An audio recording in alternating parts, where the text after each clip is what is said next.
les filles, bienvenue au canal vaginal. Aujourd'hui, on sort un peu de ce qu'on est habitué d'entendre sur les ondes de mon podcast. On parle quand même de santé féminine, mais d'un autre endroit. Et je reçois pour ça Danissa Régis-Labbé qui va venir nous parler de violence conjugale dans un contexte de communauté autochtone. On va faire le tour un peu de certaines violences que cette communauté-là a vécues et du résultat encore aujourd'hui comme femme autochtone, de quoi ça a l'air là, vivre en terre québécoise et qu'est-ce qu'on peut faire un peu pour renouer, mais très brièvement. On a plusieurs épisodes qui s'en viennent, mais celui-ci était consacré plutôt aux violences. Donc, trigger warning, on parle de violence. Et je trouve ça fascinant d'où mon invitée part et où est-ce qu'elle est rendue aujourd'hui. Donc, c'est une histoire qui est incroyablement inspirante, qui nous donne envie de chercher le mieux de nous-mêmes. Donc, j'ai très hâte d'avoir tes commentaires suite à l'écoute de cet épisode. Sur ce, je te souhaite une bonne écoute. Tous les jours, perceptiblement, religieusement, à l'insu des passants, je m'exerce.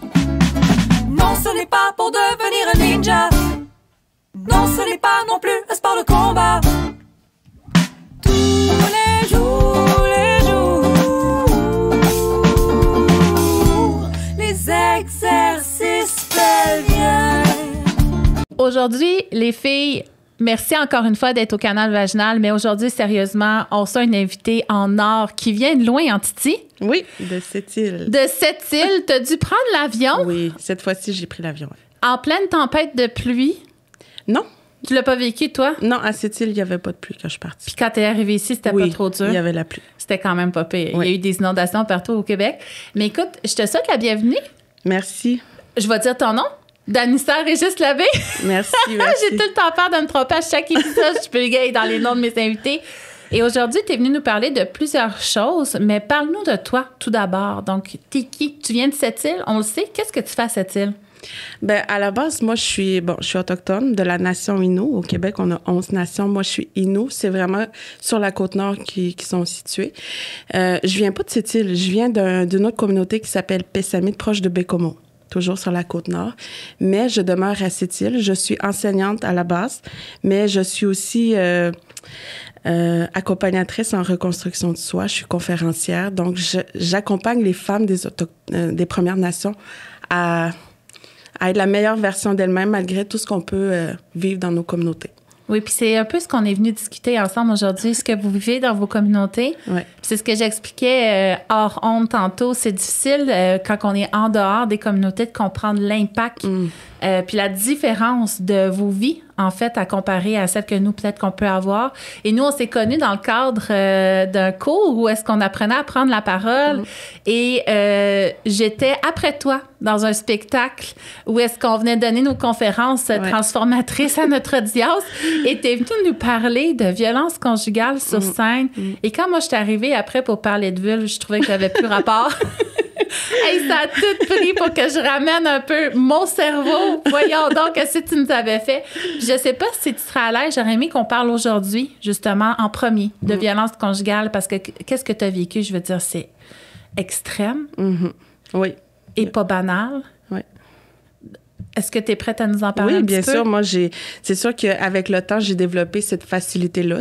C'est pas que j'ai aucune émotion. Je veux dire, j'ai pardonné mon passé, tout ça. Donc, je suis très à l'aise. Tu peux me poser les questions que tu veux. Fait que je sais pas si tu veux que j'y aille ou tu as des questions. Bien, je pense que j'irai tout de suite avec ton histoire que tu nous as racontée sur scène quand tu t'es ramassée à dossier au comptoir, là, les décisions que tu as eu à prendre, puis qu'est-ce qui est venu par la suite. Puis après, j'aurais aimé voir c'est quoi le portrait de ta communauté derrière ça. OK, d'accord. Ben moi, l'histoire où j'ai vécu la violence conjugale pendant 5 ans, il y a eu une soirée où ça s'est vraiment mal terminé. C'est sûr qu'à ce moment-là, je consommais beaucoup l'alcool, des drogues dans mon ancienne vie. Puis, il y a eu une soirée où ça s'est mal terminé. C'est-à-dire qu'en voulant me protéger, je cherchais un objet pour me protéger et c'était un couteau.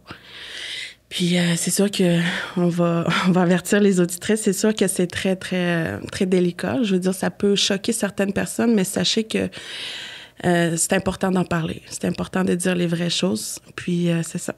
Donc, je me suis ramassée en prison. C'est sûr que l'individu en question, mon ex-conjoint, ça n'a pas été... je veux dire, il a sorti de l'hôpital le lendemain. Heureusement, c'était pas aussi grave. J'aurais pu, en fait. Ça aurait pu être fatal.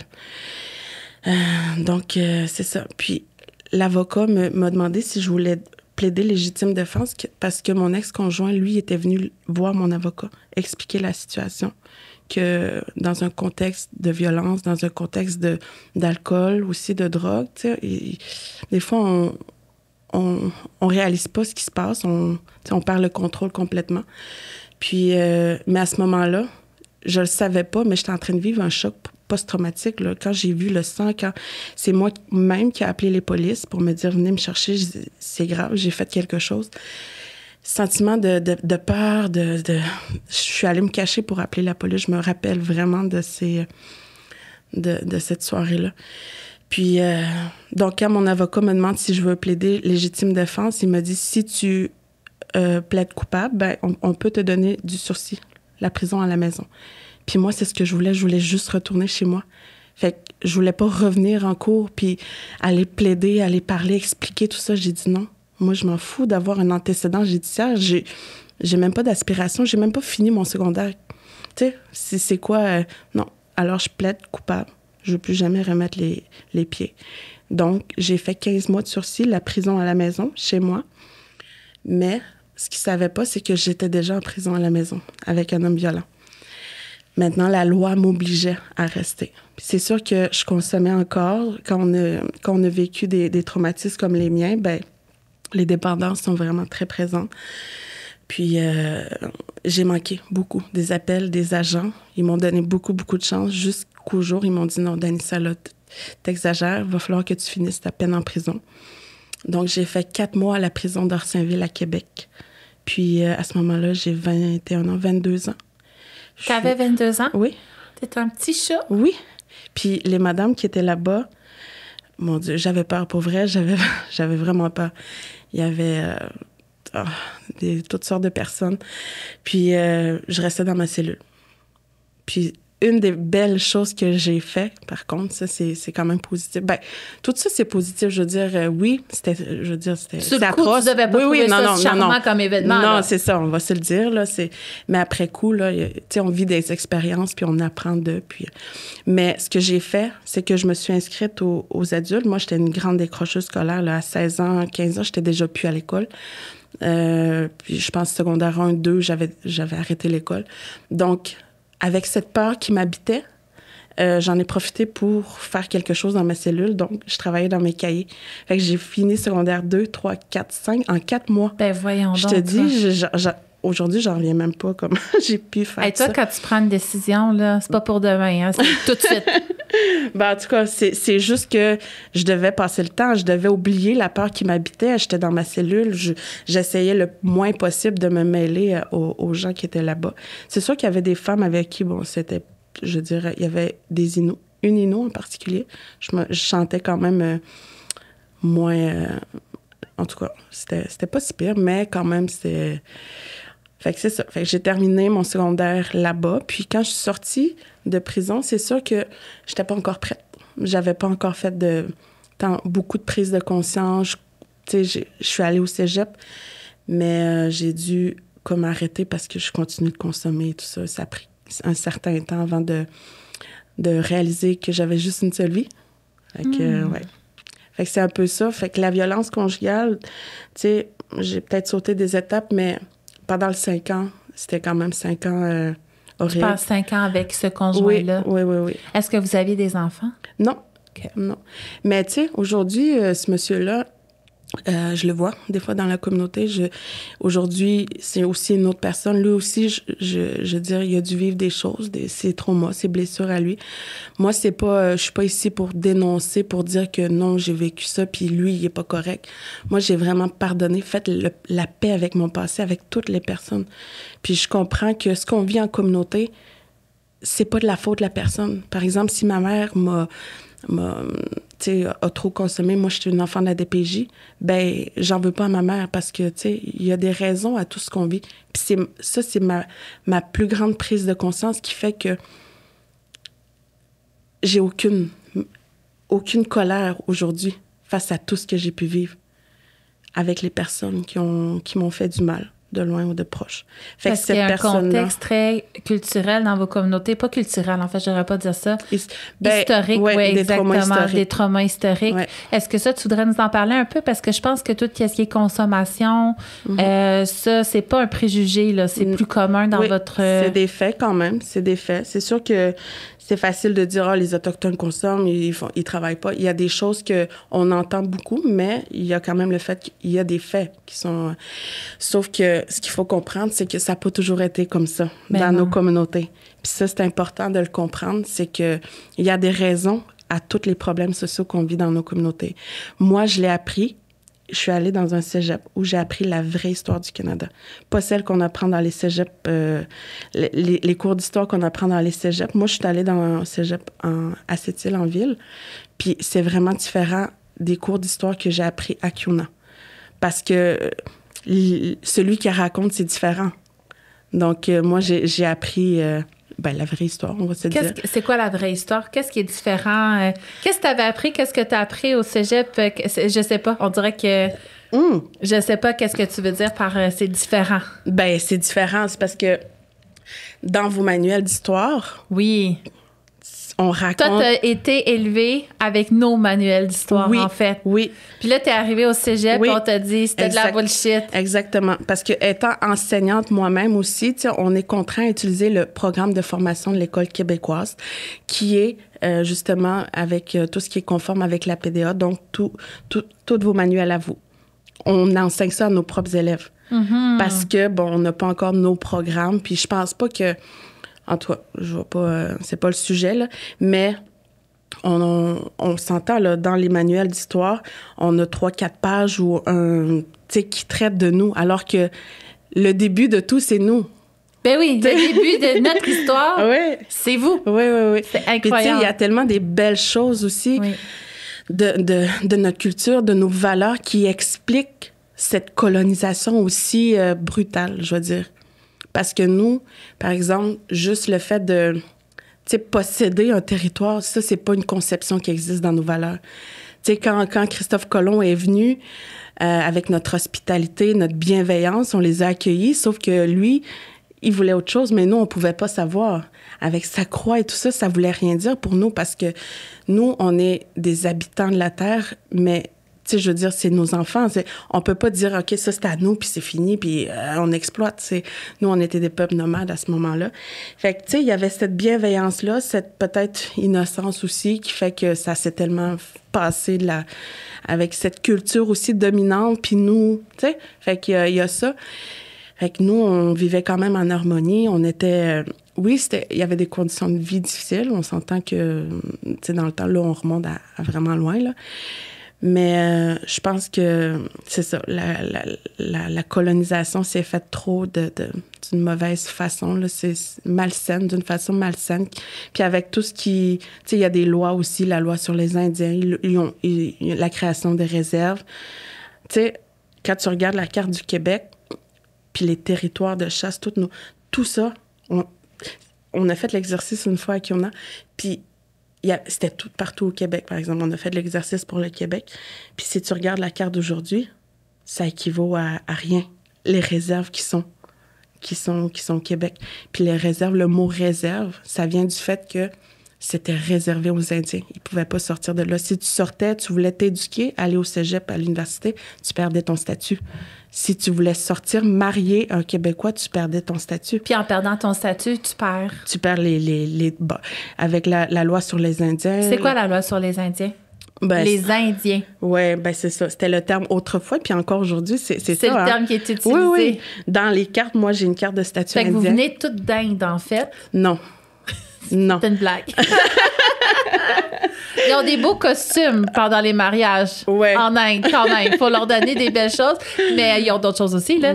Fait que vous venez pas d'Inde. Non. Fait qu'on devrait pas vous appeler comme ça. Tantôt, je t'ai demandé autochtone, c'est le bon mot. Première Nation, je pense que c'est un bon aussi. Encore mieux. Puis si tu connais le nom de la nation, c'est encore mieux. Ouais, les Inuits. Moi, je suis comme Inuit. toi, c'est Inuit. Ouais. Ah, c'est beau. Ouais. OK.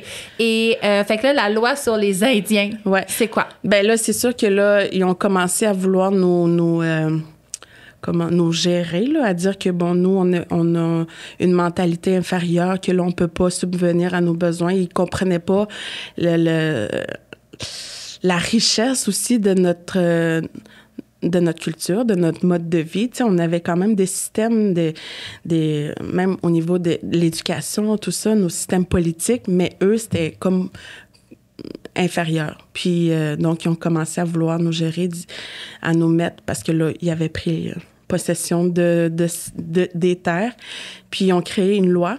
Puis, c'est ça. Donc, dans la loi, c'est sûr que je suis pas politicienne, là, je dis ce que j'apprends. Peut-être qu'il y a des choses qui pourraient être mieux élaborées, là, mais... donc, cette loi-là fait qu'on est les enfants de la couronne. On est toujours... tu sais, il y a des... je sais pas comment plus mieux expliquer, mais tu sais, on est régi par cette loi-là. Puis il y a plusieurs lois là-dedans qui fait que si on a des demandes ou des... tu sais, puis cette loi-là, il y a quand même d'autres lois qui en découlent aussi. Par exemple, je sais pas, justement le fait que quand tu sors d'une communauté pour marier, ben dans la loi, c'est inscrit que tu perds ton statut. Tu sais, dans cette loi-là, il y a toute la loi, en tout cas, c'est vaste. Il faudrait faire un épisode sur tout ça, mais avec un expert probablement. Là. Mais j'ai quand même appris beaucoup de choses à Kiona qui fait que aujourd'hui, je suis quand même en mesure de me sentir légitime. Parce que pendant longtemps, on nous disait que non, tu dois être... ta culture est pas... Ben, en fait, il a fallu déshumaniser les Autochtones pour pouvoir prendre leur territoire, parce que quand on déshumanise des individus, après ça, ben on vient les sauver, en fait. Ouais. Fait que, c'est des sauveurs qui sont venus. C'est ça. Ils voulaient vous rendre chrétiens. Voilà. Fait que c'est un peu ce qui s'est passé, en fait. Là. C'est ce qu'on voit dans les manuels d'histoire. C'est ce qu'on voit dans les manuels. C'est ce qui nous a été enseigné. C'est ça. Nous autres, on a essayé d'enseigner à nos enfants, les colons, c'était quoi, en fait? Puis mes enfants ont fini par avoir honte, hein? Oui. Puis c'est normal. C'est une émotion qui vient avec, puis c'est la bonne. Fait qu'il a fallu déshumaniser beaucoup les Autochtones pour justement vous voler ce qui vous appartenait, puis aussi vous enlever de cette culture-là qui n'était pas du tout matérialiste et capitaliste, qui n'allait pas faire assez d'argent, là. C'était pas la bonne, évidemment. Fait que là, il y a eu beaucoup de violence associée à ça. Là, on parle des écoles où est-ce qu'on essayait de... Ouais. On volait les enfants. Oui, on arrachait littéralement. Puis les parents... Ils revenaient pas toujours, hein? Ils revenaient pas. En fait, ils revenaient pendant l'été, mais c'était pas tout le temps. Puis, tu sais, on parle des écoles résidentielles, des pensionnats autochtones. C'est quand même une histoire sombre du Canada, puis qui est importante de parler. C'est sûr que c'est pas juste les pensionnats qui expliquent ça. Il y a aussi justement les lois, plein de choses, tout ce qui est au niveau du colonialisme. Mais si on se concentre sur les pensionnats, il faut savoir que ça a duré pendant plus de 100 ans, pendant plus de 6 générations. 6 générations. Puis le dernier a fermé ses portes il y a 25 ans. 98. Ah ouais, il y a à peine 25 ans. Un peu plus de 25 ans. J'avais 13 ans. Oui. Donc, tu vois, il y avait 150 000 enfants partout au Canada qui étaient dans ces écoles-là. Puis, il y a 80 000 aujourd'hui qui sont encore vivants. Oui. Donc, moi, c'est la moitié des petits qui ont été tués, en fait. Puis j'entends beaucoup les gens dire « Ouais, mais revenez-en. » Non, ça fait... Revenez-en, on ne peut jamais en revenir. Hey, il y a 2 ans, j'imagine, tu as entendu parler quand ils ont retrouvé plusieurs corps à côté des fosses. Ben c'est ça. Nous, on a été justement voir certains sites avec les enfants quand on a traversé le Canada. C'est vrai? Wow. Oui. Puis ma fille, à cette époque-là, tu sais, ça fait... 2 ans. 2 ans. Oui. Là, 2 ans, elle avait 7 ans, Méridite. Il y avait des petits souliers partout. Ouais. Pour chaque corps qui avait été retrouvé avec l'âge puis tout ça. Fait que c'est des petits souliers. Puis ma fille, elle pleurait puis elle disait, mais pourquoi que personne n'est venu prendre leurs souliers au moins? Elle était vraiment, tu sais, on a laissé des petits bébés mourir. Pourquoi qu'on a... Puis ça, j'avais expliqué à ma fille, ça, ma plus vieille, Alison, il y a 2 ans, elle avait 9-10 ans, puis elle me disait, mais comment ça peut arriver? Puis elle, dans ce temps-là, était végétarienne par choix. parce que, je dis, c'est toujours un choix, là, mais parce qu'elle aimait trop les animaux. Puis elle s'identifiait aux animaux. Elle était mi-humaine, mi-animale, vraiment dans son cœur. Puis elle s'était dit, je peux pas manger les animaux. Fait qu'elle était devenue végétarienne. Puis j'y avais posé la question, Alison, si t'es avec une amie qui, elle mange de la viande, c'est qui a raison entre toi et elle? Elle a dit, c'est évidemment moi, tu sais. Je dis, non. Vous avez les deux raisons. Puis ce qui s'est passé, en fait, c'est grosso modo, je veux dire, je parlais à des enfants, ils étaient convaincus, les colons, de faire la bonne chose. Puis ils l'ont imposé. Fait que là, j'ai dit, si tu imposais à ton amie d'être végétarienne, tu l'agresserais, en fait. Puis tu deviendrais une méchante. Peu importe à quel point tes intentions sont bonnes. Oui. Fait que c'est ce qui est arrivé. Moi, je l'ai expliqué comme ça à mes enfants, puis ils ont compris. Puis l'objectif derrière, pourquoi qu'on leur faisait voir un peu tout ça, c'est que je voulais aussi qu'ils comprennent que, justement, peu importe tes intentions, si tu l'imposes à quelqu'un, t'es un agresseur. Ouais. Fait que ça a été quelque chose de traumatisant pour eux, mais ça fait que ça les touche beaucoup. Mais oui, là, tu parlais, il y a eu les écoles comme ça où est-ce que les petits-enfants ont été tellement maltraités puis qu'on découvre là, de plus en plus. Puis, je veux dire, le décompte, est-ce que tu l'as jusqu'à maintenant, des petits corps retrouvés? Je crois que c'était comme 1500 ou quelque chose. Donc, ça veut dire 3000 parents qui ont commencé leur deuil il y a 2 ans. Donc, il y a beaucoup de, tu sais, des enfants que... Sont où mes enfants? Oui, vraiment, vraiment. Hey, c'est incroyable. Il y a des non, mais la documentaires. souffrance, tu viens de mettre au monde un bébé. Oui. Puis ça arrive aussi, hein. Je pense qu'il y avait même des dénonciations quand une Autochtone mettait au monde un enfant. Il les tuerait sans le consentement aussi. Oui. Oui. Mais j'allais même pas vers OK. ça. Mais effectivement, mais ça se fait encore, si je me trompe pas. Ça se peut-tu? Je sais pas. Je pense que j'ai fait un statut justement parce qu'il y avait une femme qui cherchait à faire un projet de recherche, puis j'ai pas eu tant de réponses, là, mais peut-être il y a quelques années. Mais actuellement, je sais pas. Je pourrais pas dire. Oui, parce qu'il y a des gens qu'il faut qu'il y ait beaucoup d'enfants, d'autres qu'on tolère qu'il y en ait un petit peu, puis d'autres qu'il faut les empêcher d'en avoir. Mon Dieu. Puis là, vous avez été dans la catégorie on coupe. Ouais. Puis les bébés aussi, dès qu'ils naissaient, souvent la DPJ débarquait aussi dans le dossier directement. Est-ce qu'ils étaient retirés? Même encore aujourd'hui, ça se fait-tu encore? Est-ce que tu sais? Non. C'est sûr que là, en plus, avec l'adoption de la nouvelle loi au niveau de la DPJ, je pense qu'il y a des choses quand même qui se sont améliorées. Puis c'est sûr la conscience est plus présente, la compréhension aussi. Fait que il y a des belles améliorations dans tous les dossiers, je dirais. Mais il y a encore beaucoup de travail à faire. Là. Puis moi, j'en connais. D'ailleurs, moi, je suis... tu sais, juste pour mettre en contexte, je suis une enfant de la DPJ. Ma mère est allée dans les écoles résidentielles. Ma grand-mère est allée au pensionnat. Puis je suis aujourd'hui moi-même famille d'accueil. Donc, je connais un peu... je connais beaucoup. Je veux dire, t'es pas mal dedans, là. Je connais le système. On va se fier à ce que tu nous dis, OK? Mais... Oui, il y a des femmes que, par exemple, leurs enfants sont dans le système, mais que si elles tombent enceintes, ça va pas être directement... C'est sûr qu'elle va être comme un peu surveillée, là, mais je veux dire, il y a un peu plus d'efforts qui sont mis pour justement pas... je cherche les mots, là, pour... en tout cas, je connais... Pas stigmatisé, en fait. Ouais. Mais on le voit quand même... Il y a une Autochtone, puis là, j'oublie son nom, puis je devrais pas, mais c'est comme ça avec moi. Les noms sont difficiles. Une Autochtone qui s'était filmée, justement, en attente de soins, tu t'en rappelles? Joyce Echaquan. Bon, c'était évident. Oui, Joyce Echaquan. Elle, est-ce que tu racontes un peu son histoire? Ben c'est sûr que... Parce que c'est une autre forme de violence qui est encore très présente. Je veux dire, c'est arrivé quoi, l'année passée? Oui. Non, ça fait... Joyce, c'est en 2021, ça fait 3 ans. OK, ben c'est très récent, là. Oui. Puis, en fait... Ce qui arrive, c'est que tout le monde pense bien faire. Hein? Les gens se rendent pas compte à quel point ils ont des préjugés. Oui. Puis ces préjugés-là, ils portent préjudice. C'est ça. Donc, j'aimerais ça que tu nous parles un peu de ce qui s'est arrivé avec Joyce pour que les gens se sensibilisent. On parle de racisme systémique avec Joyce. Donc, Joyce, c'est une Atikamekw qui avait aussi beaucoup d'enfants, puis qui avait peut-être Tu sais, c'est facile des fois justement de juger avec juste quand t'es autochtone, quand t'es une femme, tu rentres dans un milieu. Je sais pas, les soins sont pas pareils. J'ai déjà vécu cette année du racisme systémique dans un centre hospitalier. Est-ce que tu vas en parler? Oui, maintenant? Moi, je pense que je le ferai parce que moi, j'ai été mince. Puis là, je suis grosse. OK. Puis je suis traitée différemment. Oui. Parce que vu que je suis grosse, je suis une sous-humaine. Ouais. Fait que je suis moins bien traitée à cause de ça. C'est vrai.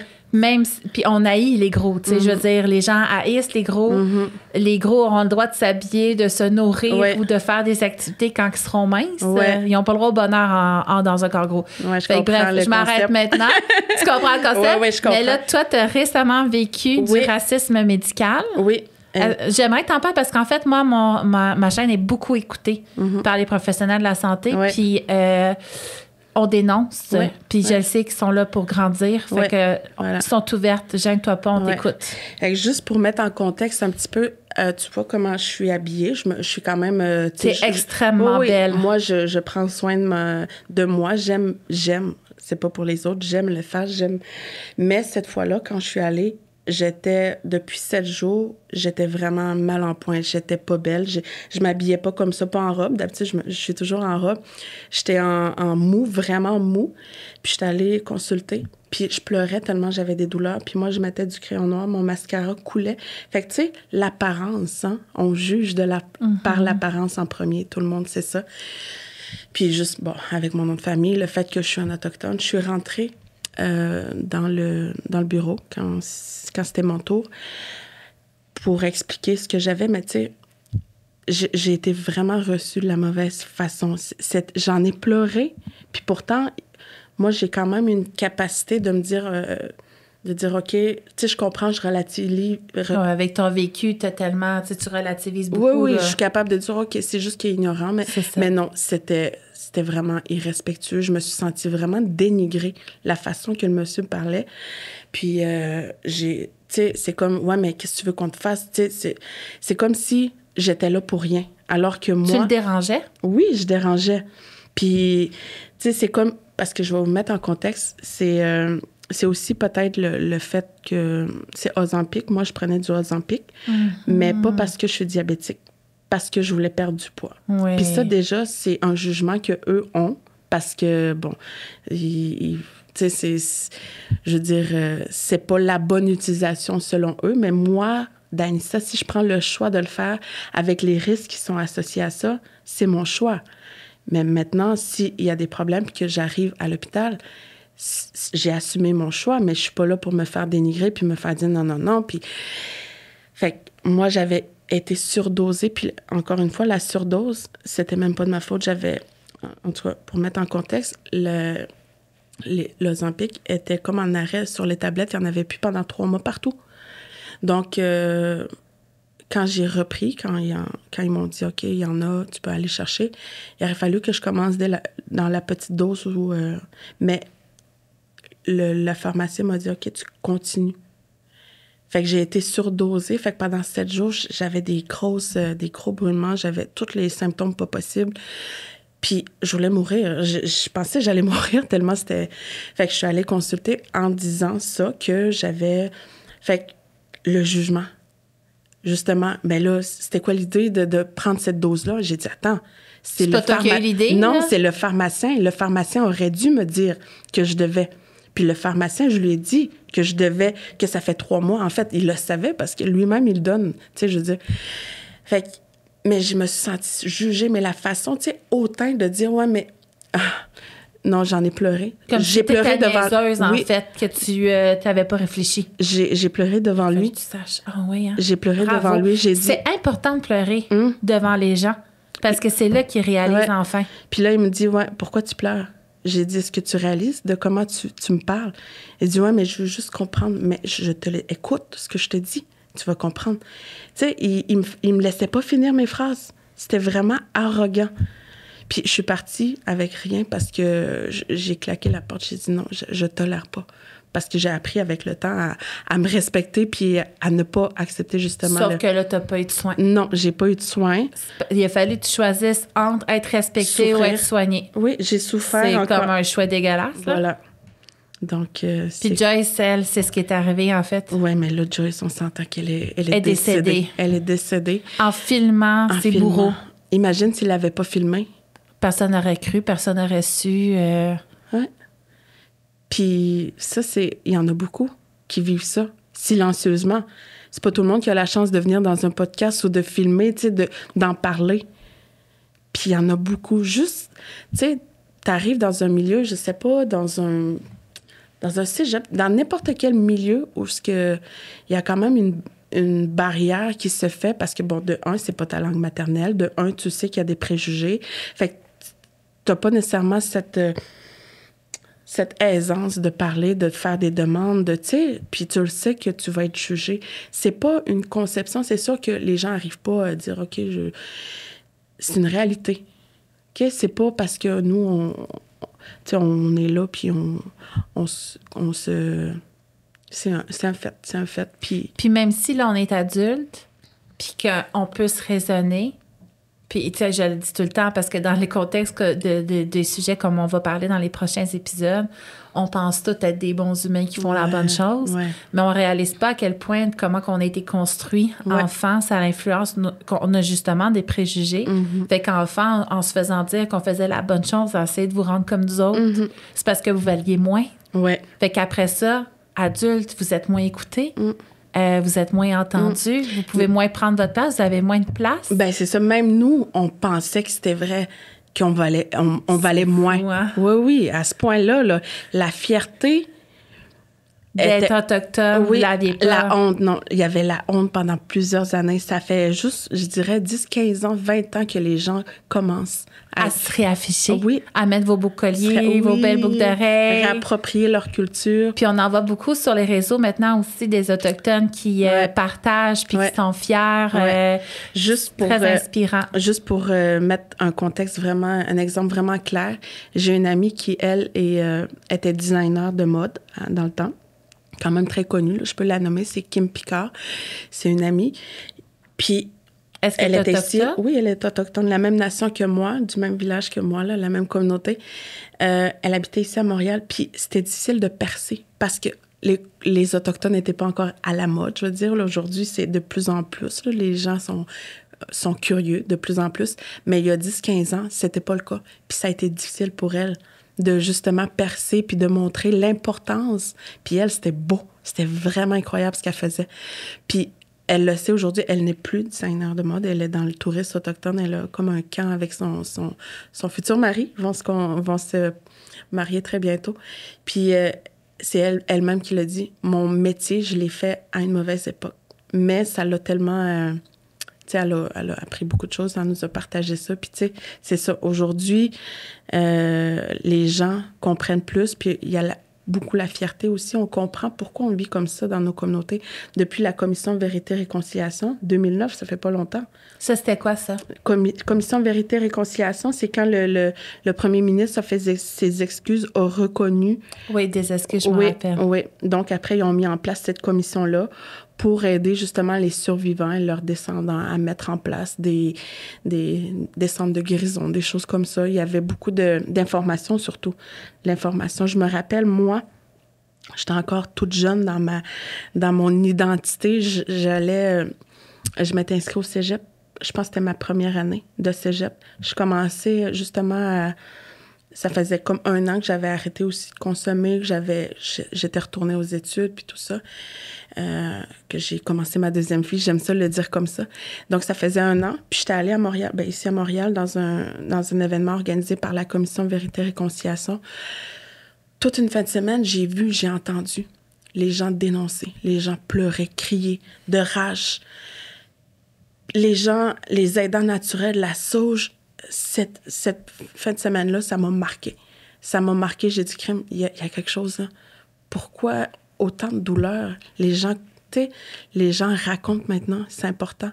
Puis après, j'ai appris la vraie histoire. Fait que, tu sais, OK, crème, il y a quelque chose là. Puis la fierté a augmenté, la fierté identitaire, dans mon cas, a augmenté beaucoup. D'ailleurs, lundi, je m'en vais à Kiona, mon ancien cégep autochtone, où je vais donner un atelier conférence pour parler justement de l'importance de la fierté identitaire pour développer le leadership chez les étudiants autochtones. Puis, en tout cas, j'ai beaucoup d'ateliers à leur proposer.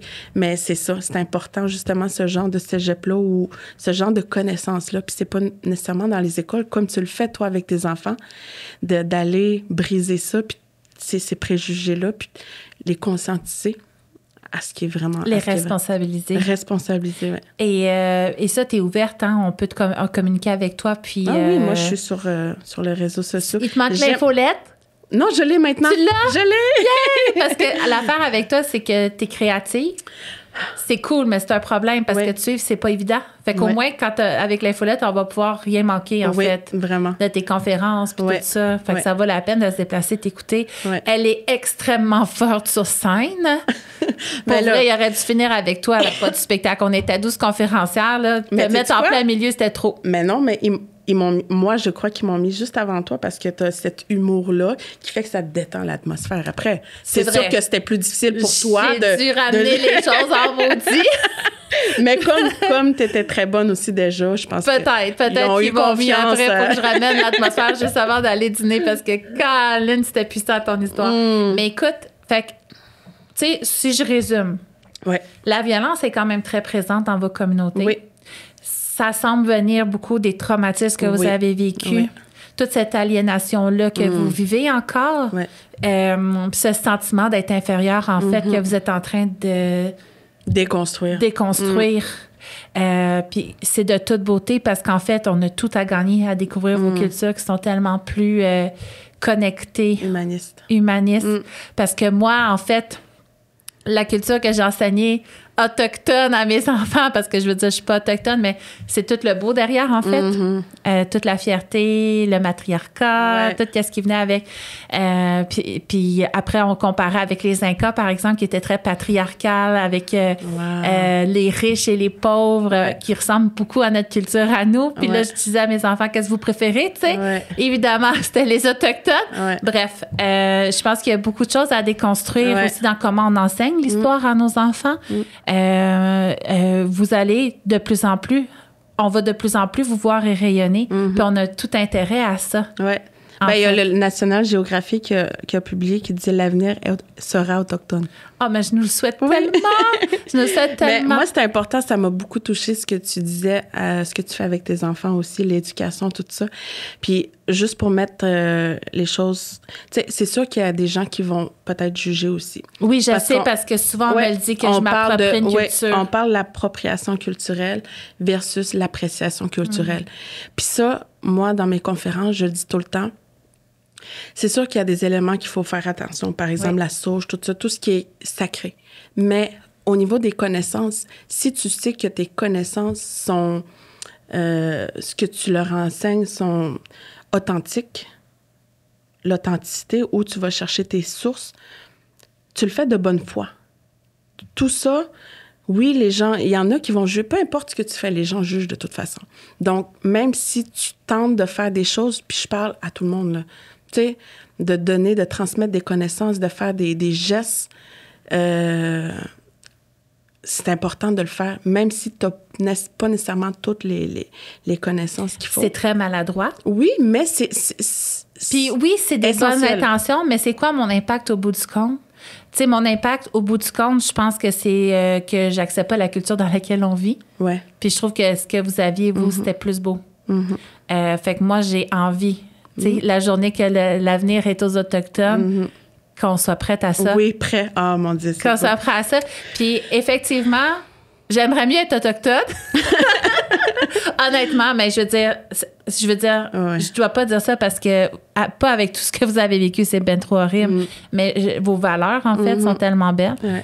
Puis je comprends l'appropriation culturelle, tu m'en avais parlé parce que j'avais le malaise, justement, d'en parler. Mais c'est ça, il faut enlever le malaise. C'est ça, moi, c'est ça, briser les tabous, justement. Puis, tu sais, de le dire, justement, mais moi, ça m'intéresserait de faire ça, je suis mal à l'aise, donc tu vas aller chercher l'information qu'il faut dans tout, tu sais, dans tout ce que tu as envie de faire, de connaître. J'ai quelqu'un qui m'a contacté hier pour me dire, j'ai envie de vivre une immersion. Oui, nous, on l'avait fait avec les enfants. C'est vrai. Dormir en tipi, pêcher avec les mains. Oui, puis je lui ai donné toutes les références qu'il fallait. Puis tu vois, elle est allée chercher la source, l'information à la bonne place. Parce que quand c'est mal fait, mettons, peu importe les intentions derrière, parce qu'on a toujours des bonnes intentions, mais qu'est-ce qui pourrait... Je pense que c'est juste de le nommer au début. C'est de le nommer l'intention au début. Par exemple, il y en a un qui est très médiatisé, là, sans nommer vraiment le groupe, je vais dire, mais qui sont très présents sur les réseaux sociaux au niveau des tambours. Il y en a beaucoup d'entre nous qui sont offusqués. OK. Oui, parce que ils créent, ils fabriquent des tambours, ils font beaucoup de promotion. Ils font beaucoup d'argent aussi avec ça. Ils font des retraites. Puis c'est sûr que les deux personnes ne sont pas autochtones. Il y en a un des deux, monsieur, qui, lui, a reçu quand même des enseignements. Puis, bon, encore là, tu vois, ça, c'est la version que moi, j'ai.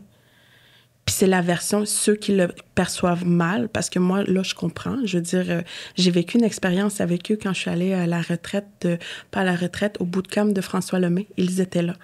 J'ai vécu des émotions, les blessures de l'injustice et tout ça. Ça a été quand même très bizarre à vivre, mais je comprends le concept de « ils veulent bien faire ». Sauf que il y en a beaucoup qui comprennent pas justement ça, qui sont beaucoup de colère, qui disent « mais non, c'est de l'appropriation », puis ils sont très frustrés de ça, de voir que les gens s'approprient nos enseignements pour faire de l'argent. Mais, OK, pour faire de l'argent. Oui. Parce que moi, je m'approprie tous vos enseignements. Non, pour faire de l'argent. OK, pour faire de l'argent. Pour faire de l'argent. Puis si, mettons, il y avait cette reconnaissance-là. Reconnaissance, c'est bien. C'est déjà un. Oui. Puis que de l'argent, finalement, aille aux Autochtones. Oui, aussi. Ça pourrait. Ben, tu sais, c'est pas une question d'argent. C'est justement. Parce C'est quoi que dans le fond, l'intention? vous êtes utilisé. Oui. C'est ça qui arrive. C'est quoi l'intention? Votre culture est utilisée pour faire de l'argent, mais elle pourrait être utilisée justement pour la propager aussi. Propager, oui. Je veux dire, je pense qu'à chaque exemple, chaque action, justement, de ce sujet-là, je pense que la personne doit se demander c'est quoi son intention. Puis si elle est bien avec ça, c'est correct. Je veux dire, on peut pas plaire à tout le monde aussi. On peut pas respecter les convictions de tous et chacun. Moi, je sais aussi, personnellement, je vais donner un exemple, dans ce que je m'apprête à faire, l'accompagnement, le coaching, habituellement, nous, on a beaucoup de services quand même qui sont gratuits. Tu vois, même au niveau de la santé mentale, tout ça, on a de plus en plus, ça l'était pas quand moi, j'ai commencé le travail. Je sors vraiment du sujet, mais pour expliquer le fait que les changements dérangent. Aussi, les changements, c'est ça. Dans mon cas, je vais faire de l'argent avec l'accompagnement du coaching. Puis ça, c'est des choses... Ben oui, mais c'est des choses qu'on n'est pas habitué en communauté. Puis c'est sûr que ça va créer une certaine... les gens vont me juger, moi. Les gens de ma communauté vont me juger. Ils disent, « Oh, mais non. » Moi, j'ai déjà reçu une connaissance qui m'a dit, « Oh, mais moi, je le fais gratuitement. Moi, je suis humble. » Oui, mais ça, par contre... C'est parce que le manque d'éducation, le manque de connaissances, le fait que c'est un autre... tu sais, on est dans une évolution aussi. Oui, mais la femme aussi, avec juste femme, point, de mettre de la valeur monétaire sur les services carents, parce que nous, on est élevés à se sacrifier pour le bien d'autrui sans rien dire. Puis c'est ça la valeur d'une femme. Fait que, tu sais, il y a beaucoup de choses à déconstruire côté argent. Fait que ça, je pense que c'est très féminin aussi. OK, ben là, tu vois, ça me rassure. Oui, parce que moi, juste d'être capable de mettre un montant sur ce que j'offre, puis moi, je me sous-paye aussi. Mais en même temps, c'est en étant payée que je peux me payer le podcast, que je fais connaître plein de personnes comme toi. Toi, tu prends l'avion à chaque fois pour venir faire tes conférences. À un moment donné, tu fais pas pipi de l'argent, là. Il faut que ça sorte de quelque part. Fait que non, c'est plus de l'énergie qui se transmet. Puis je pense que c'est ça. Mais là, écoute, on va conclure notre épisode parce qu'à la base, il fallait qu'on parle de violence conjugale. On a bien échoué. On est parti dans toutes les directions, mais je pense que c'était nécessaire pour qu'on ait un portrait pour les prochains épisodes d'après assez général là, de ce qui se passe. Mais avant de conclure, finalement, on ne conclut pas tout de suite. Attendez. Mettons, là, tu sais, des petits blancs comme moi, là, qui s'intéressent aux Autochtones vraiment beaucoup, puis qui se met à instruire un peu plus ses enfants avec ce respect-là. Puis ça vous dérange-tu ou vous aimeriez ça? Qu'est-ce qui se passe? C'est pas vous. Je veux dire, c'est ça, j'essaie de dire vous versus... Tu sais, tout le monde a sa conception. Tout le monde va le prendre de sa façon, selon son expérience, selon son niveau de conscience, selon son... Tu sais, moi, j'apprécie.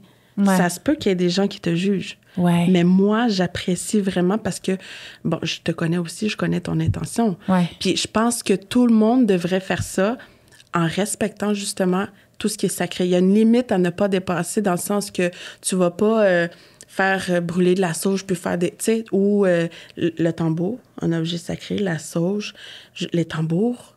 Tu sais, il y a des choses que peut-être avoir cette connaissance-là de quoi ne pas utiliser, par exemple. Ou il y a des enseignements. Même nous, le tambour, là, le gros tambour, c'est pas tout le monde qui peut en jouer. C'est des hommes qui... Il faut qu'on leur donne la permission par des aînés. Puis il faut qu'ils l'aient rêvé 3 fois, par exemple. Donc, c'est même pas tout le monde. Imagine si un blanc, je veux dire le terme que tu as utilisé, vient faire... Un petit blanc. Un petit blanc. vient faire ça, jouer du tambour. Oh mon Dieu, ça dérange. Ça dérange. Mais je pense qu'il y a dans la limite, je pense qu'il faut juste comprendre qu'il y a des choses sacrées, des choses qu'on ne doit pas. OK. Puis... Parce qu'on peut vous idolâtrer. Oui. Mais ça pourrait être un manque de respect, mettons, tout ce qui est justement, il y a une certaine hiérarchie derrière, puis il ne faut pas la bypasser, là. Oui, voilà. OK, je comprends. Puis là, c'est vrai. On conclut violence conjugale. Écoute, tu sais, tu l'as vécu intensément. Ouais. Tu as eu de grandes conséquences. C'est quelque chose qui est quand même très présent aussi dans ta communauté, plus qu'ailleurs. Oui, OK, j'ai pas dit de mensonge. Non, c'est vrai. Qu'est-ce que tu aurais aimé, en fait, peut-être quand tu étais tout petite, justement, parce que t'es arrivée, t'étais un bébé chat, là. Qu'est-ce que tu aurais aimé qu'on te dise quand tu as commencé à être en couple? Qu'est-ce que tu aurais aimé qu'on te dise quand tu as commencé à vivre ces choses-là? Qu'est-ce qu'on aurait pu faire pour toi? Ah, mon Dieu, je pense pas que c'est une parole, une chose, ou parce qu'il faut comprendre que c'est des choses que moi, j'ai enregistrées, que j'ai vues pendant toute ma jeunesse. Fait que c'est comme une norme. Ben c'est ça. Je veux dire, tu sais, on parle de... Moi, je me suis intéressée aux neurosciences, là, tout ce qu'on enregistre, puis ça devient comme des normalités, justement. Donc, c'est pas parce que quelqu'un m'aurait dit une fois, non, tu dois pas, tu sais. Il y a beaucoup de travail derrière tout ça. Le fait de conscientiser que c'est pas des choses qu'on doit tolérer. Puis... S'il aurait fallu de la représentation, en fait, que vous aviez pas nécessairement. Bien, c'est sûr, une des choses qui m'aurait peut-être beaucoup aidée, c'est... parce que j'ai justement fait un reportage à ce niveau-là. Dans le milieu carcéral, il y a une surreprésentation aussi des femmes autochtones, des Autochtones en général.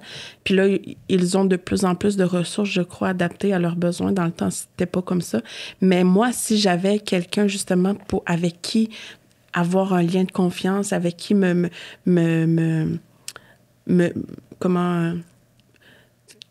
avec qui parler sans avoir peur d'être jugée. Tu sais, si j'avais eu quelqu'un à ce moment-là, je parle dans le milieu carcéral, là, pour justement parler de tout ce que j'ai vécu, montrer que crime, c'était pas normal, j'aurais peut-être fait des prises de conscience à ce moment-là. Puis les événements, comme tu parlais, que ça a été marquant pour toi, de réaliser qu'en fait, c'était un moton pogné en dedans, puis que c'était général. Tu sais, ça aussi, ça contribue.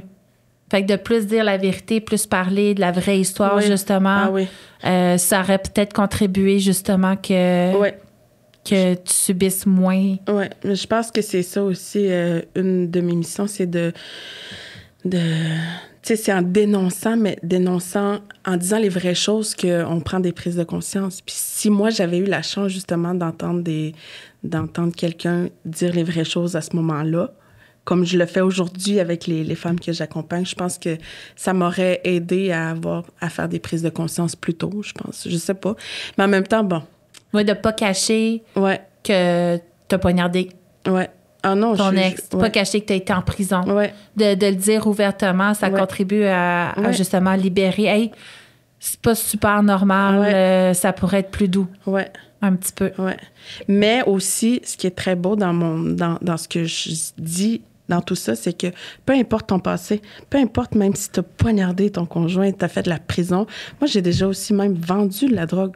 Ce conjoint-là, lui, il était dans ce milieu-là. Fait que j'ai comme embarqué.